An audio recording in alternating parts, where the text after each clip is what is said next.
Right. Let's turn this off. What's this about?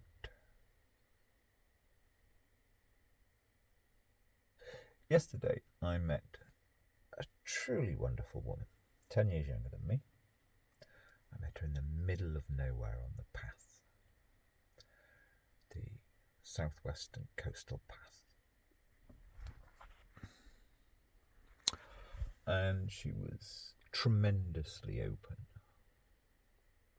Well, I take some credit. I asked the right questions in an empathetic way. Now, this woman had not had any huge, major life events, losses. And in every way, we spoke for 3 hours. We walked a while and spoke and as we were walking, first of all, we spoke for an hour, then we walked for a while speaking, and then we sat somewhere, my favourite bench, speaking. And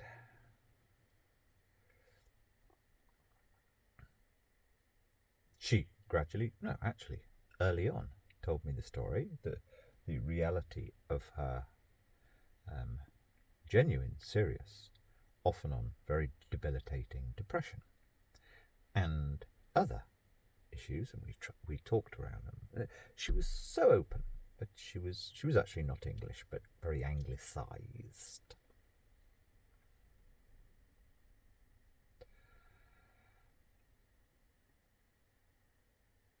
For 15 years, but especially 10 years, the last 10 years, almost everybody I meet, great women who are kind of, they're not moaning, they're where I used to live, they're at times going off, walking up the Offerstyke path, which I've lived on for in several locations for about 25 out of 30 years, actually longer than that, but in remote places. So many times one meets, particularly the last 10 years, people who are they have genuine, crushing, some kind of mind-bodily thing that has really knocked them out. Now, I have the truly toughest, saddest, toughest, most sorrowful, toughest, most emotionally draining. I'm a pretty normal person, but I have the most crucifyingly draining background to my life for 15, nearly 16 years now. And I can kind of sum it up in this, in that 10 years ago, or rather from about 10 years ago, these are very special notes that are for my daughter. And this one here, I think I've had it for about 10 years. It's like, if I have the opportunity to speak intelligently with my daughter, who was stolen basically as of about, well, the beginning of January 2010. My daughter was 100% only my life for 10 years, and every single thing in my life was arranged around my daughter's, not as she was definitely not spoiled, she was definitely not helicoptered, no, to enable her to have the fullest life. We lived very frugally and humbly in the middle, right up in the hills, Craswell, prior to Hay on Wye really becoming this kind of awful Glastonbury on Wye. But yeah, prior to that, every second, every penny of my life was focused on, at least once a month, we'd go off on a trip in our camper van for 2 or 3 days, usually into the very rural areas, really getting into this wonderful kind of mode of being very close to nature in our camp. I mean, we lived on a very remote place with quite a lot of nature around it, although it was at 1,400 feet. Anyway, to the point. For 15 years, nearly 16 years. So, She was then stolen, wrongly, against a high court, the most famous high court agreement in Britain. She'd been my life, she'd been my identity. And until this spring, for every moment of 15 years, in the back of my mind, it's always there. How can this be assisted forward? And there have been 3 periods of engagement, but although she's very high functioning, deep down, always tragically, painfully dysfunctional after a short period of time and the great sadness is there is nothing, not one issue between my daughter and me, or the existence we had. It was, and I had so many witnesses to this. I mean, I said to this woman yesterday, I said, just think Stockholm Syndrome. And she was actually from not too far from Scandinavia. So she, yes, I understand what you are saying straight away now. But here's the point. Like, even this, where is it? Yes. Like, 10 years ago, I wrote a few things down, which are just things I would share if I had an hour of our attention, a genuine hour of our attention. And this is the special little in there, which is about, that's the third, 23 years old, by the way, that piece of plastic. Okay, it's funny where it came from. So I have these special little things. And also, just my kind of occupation on behalf of the next generation has been to, over the last 15 years, kind of just monitor, just keep notes, try and occasionally get back to my notes of things that I've heard, either more often than not in the public conversation, but sometimes face to face, and sometimes examples in blah blah blah. And I haven't been able to get to these for a year now. What's my point? My point is, because this is every once or twice a week, I'll sit up like this in the morning. This morning I woke up at 5 o'clock, and I'll just try and get back onto the course of my project, which I know is okay. It's worthwhile trying to figure what can one say about contemporary society. And also, and I am an expert, I've read so much over the years, and I take note. Why are so many people? This one wonderful woman yesterday who'd had a clean living life, has 3 children, and I keep meeting this. Either they have, I don't use the phrase mental health issues, but that is the right phrase. I don't think it's helping us. Or they just can't sleep. They never have a really good night's sleep. Why am I encountering this? Now, virtually everything is in Affluenza, written by Oliver James 17, 18 years ago, and other similar books or thoughtful pieces. Now, do I care for individual people? Not really, unless they get close to you, and then you do care. That's happened twice in the last 15 years, right? No, 3 times. But here's the point. I really have. I mean, the relationship, but it's not a relationship. It is just, I mean, in the book by Douglas Kennedy is a good little paragraph, a reference, because it's a complicated story, but it's a fantastic book, but of a woman who had lost her son, for a while anyway, and he wrote in that book, always a man. No, it's a woman. Well, a woman would say exactly the same. If you've genuinely lost your blood, but the blood is still alive somewhere on the planet, that's kind of worse than if they'd actually died, and it doesn't get fixed.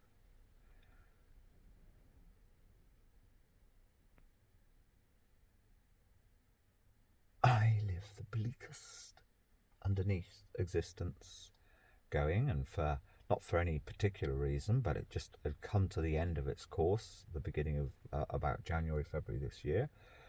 The last effort. But why do I not have mental health issues, depression? Oh, I have a little mode, which is totally sane and rational. I keep going with it's more than a chronicle, an attempt to put into words, which I just don't have the electricity or I mean, it is so, people are so in your face in the Southwest. Anyway, yeah, I'm not going to go on about that. But it's about how come I can sleep? How come I don't have depression? I have every risk factor. And even saying that makes me think, well, I'm like seeking some kind of sympathy or empathy. No, not at all. But I know what's in DSM-5. I know what's in DSM-3. I've kind of not studied. I knew mainstream psychology was problematical 35 years ago, and I had a long conversation with this woman yesterday. I've kind of looked for answers in other, not for myself. I'm just curious. It's just intellectual curiosity. Why is this happening around me? And I do think I could, if I ever had the time and the time with a laptop writing properly, I think I could possibly write something, come up with good.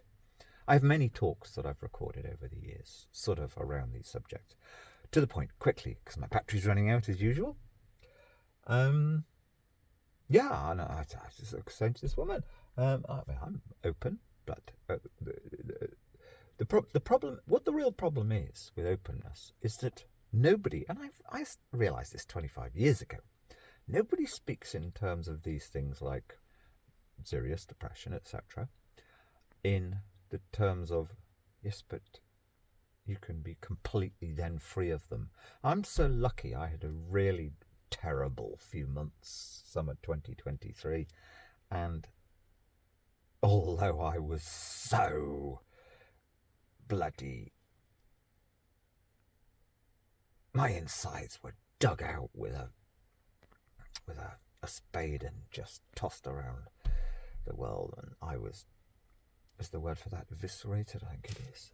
I was totally, but 3 or 4 months later, oh God, it's amazing. You didn't get serious depression. If that period of time is not going to give you serious depression, you're cured, mate. Why do I say that?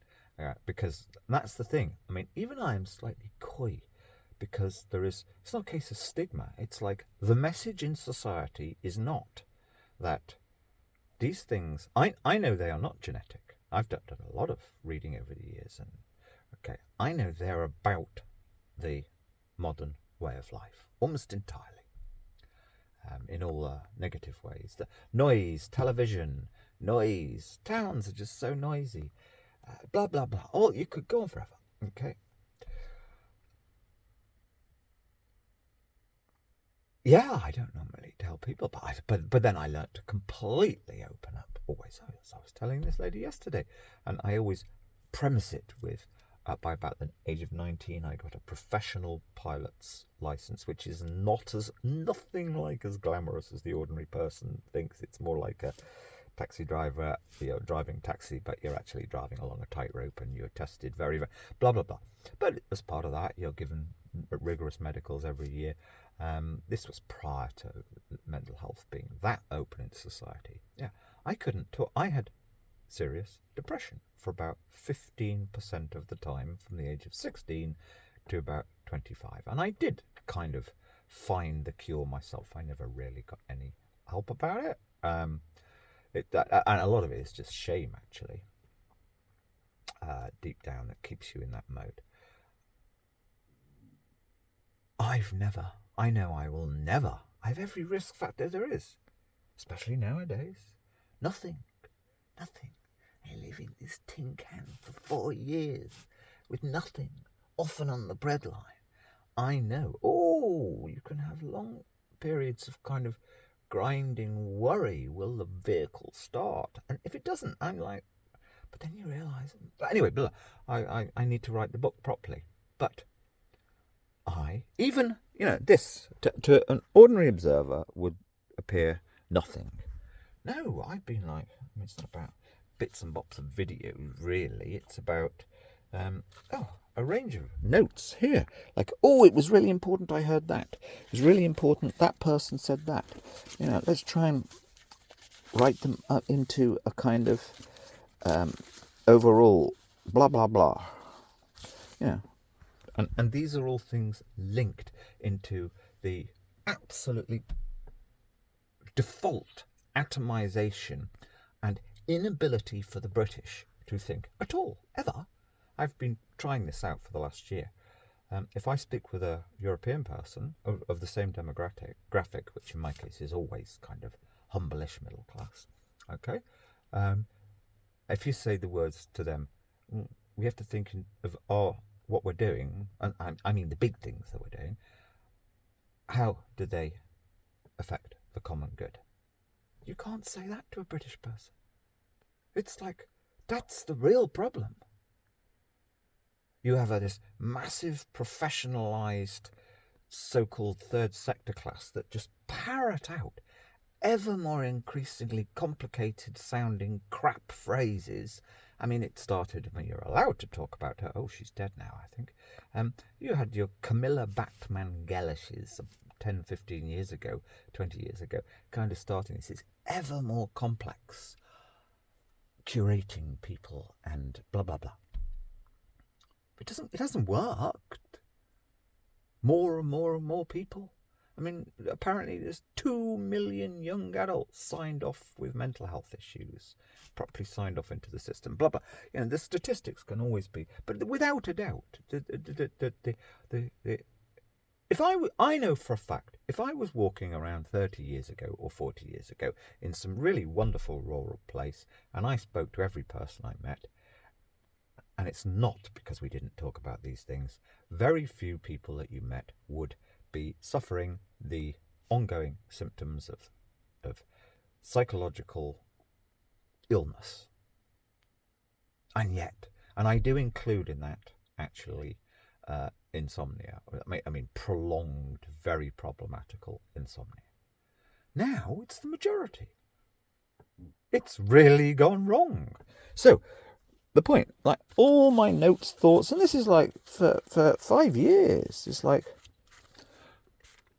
it's all come to nothing. I can't even get to them. I can't even it would take a lot of time to work through things and refine references, bits of recording, bits of audio, bits of things that I've encountered in the public conversation. Now, that alone should be like emotionally crucifying for me. The one thing I was trying to do with my life, never mind, rescue her. I even started, see, this is, I got for my daughter her Twitter handle 15 years ago. This is how bad her stockroom is. This Twitter handle in her name, and she's of the class that they do use it a bit. They have to use it. She's of the professional top university class where it does have some relevance. And half a dozen times in the last decade. Oh, do you want it? Come on, let me give you the password, and you can have your Twitter that's in your name. She hasn't even been able to say, yeah, okay, great. We have had some engagements, but no. That's how bad it is. Every single thing of my life has failed, failure, total bleak failure. But I know that I am immune to genuine, proper getting ill with depression or similar related things. That's what it's really about, even though I don't think I've even been able to articulate that. Because none of the things are tangents. I don't want to, everybody's just talking about these things all the time without actually talking really about the solutions. And what I've just described is, it's not the solution. That's the end point where you can fail. Everything can fail. And yet, you're kind of immune. And it's not out of some magic. It actually is not doing the work of, oh, I'm going to go to Buddhist classes and go hum, or yoga. No. It's about fighting. It's actually about having a purpose that is... Perhaps I've described my purpose. I'm going to have to turn this off now because the battery is running out. There we go.